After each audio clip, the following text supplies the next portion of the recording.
When I was elected as vice mayor, I knew I was going to be a mayor.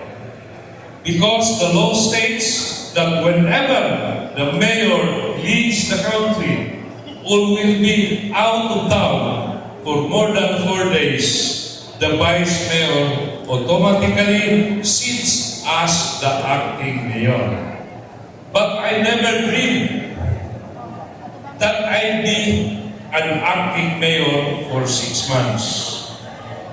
I was really caught off guard.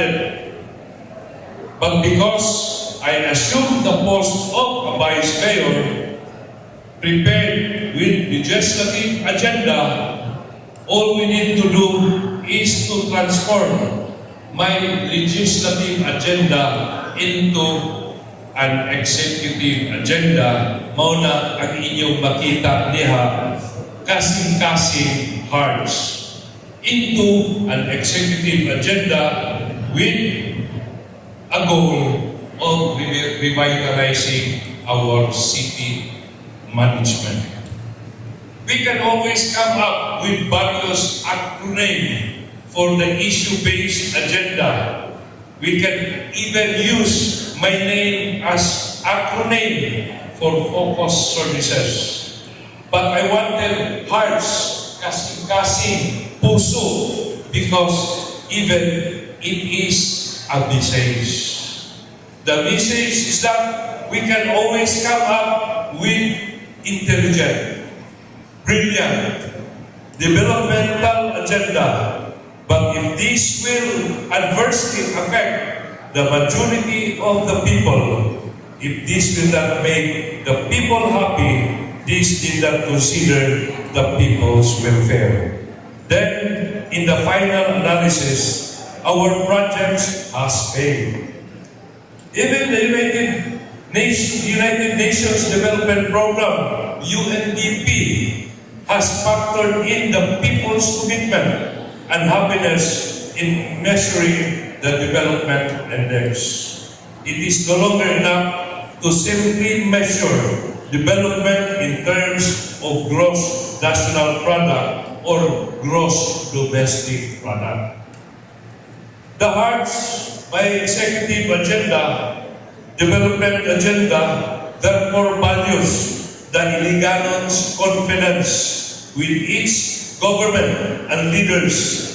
Individual happiness born about by satisfaction of the basic needs. Iligan's love for Iligan as manifested by its positive outlook and disposition, and Iligan's love for it as evidenced by the end of a name-calling and lambasting. Rather, we see a people who can criticize positively and discuss issues and concerns intelligently. May legislative agenda na gitawag na kung kasing-kasing sa Binisaya, puso sa Tagalog, heart sa English. Letter H stands for Health and Medical Services. Letter E stands for Education and Environmental Protection. Letter A, Agriculture and Industrial Revitalization. R, Resources and Economic Mobilization. Letter T, Tourism and Transport. Letter S, Safety, Peace and Order, Site Relocation for urban poor, and tenure, security of tenure. The details of this is incorporated in our whole day program. So I will leave that to our facilitators, moderators. Let me, however, inform everyone that responding to all the concerns and concrete programs and projects are the responsibility of the executive. In most of these services, such as health, education, agricultural development, industrial revitalization, transportation, safety, and a lot more of good Congressman Bart Del Monte has been diligently fund sourcing, lobbying, and implementing projects, some of which even are personally funded by him. This is not being sincere to the congressman, but I beg your indulgence because critics have been unfairly maligning him. An ambush which almost cost his life and resulted to the death of his two bodyguards and driver was ever branded as ambush me. And I'm really very sad. The fact that there are supposedly intellectual people who believes in this. He has been pictured by the opposition as scheming and evil. And it is even sad that there are those who believe this. Some of whom are beneficiaries of his many assistance that he has extended. Look around us.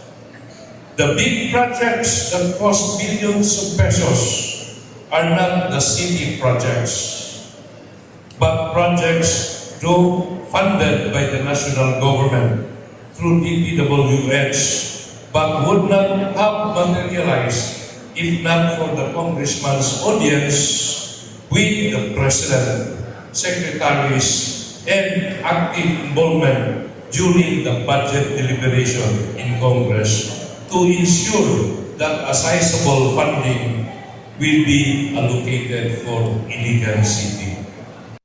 In this context, with the remaining months of the good Congressman Del Monte and about 4 months of my duty as acting mayor, and with the Sangguniang Paluson who are well educated, and with our learned vice mayor of the city of Iligan who are rational and open to every dialogue, I'd like to knock onto everyone's heart.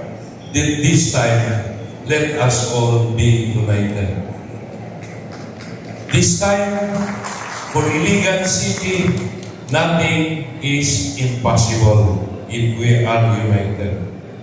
The objective of today's Stakeholders Forum is to come up with everyone's idea of what everyone's want for the city of Iligan.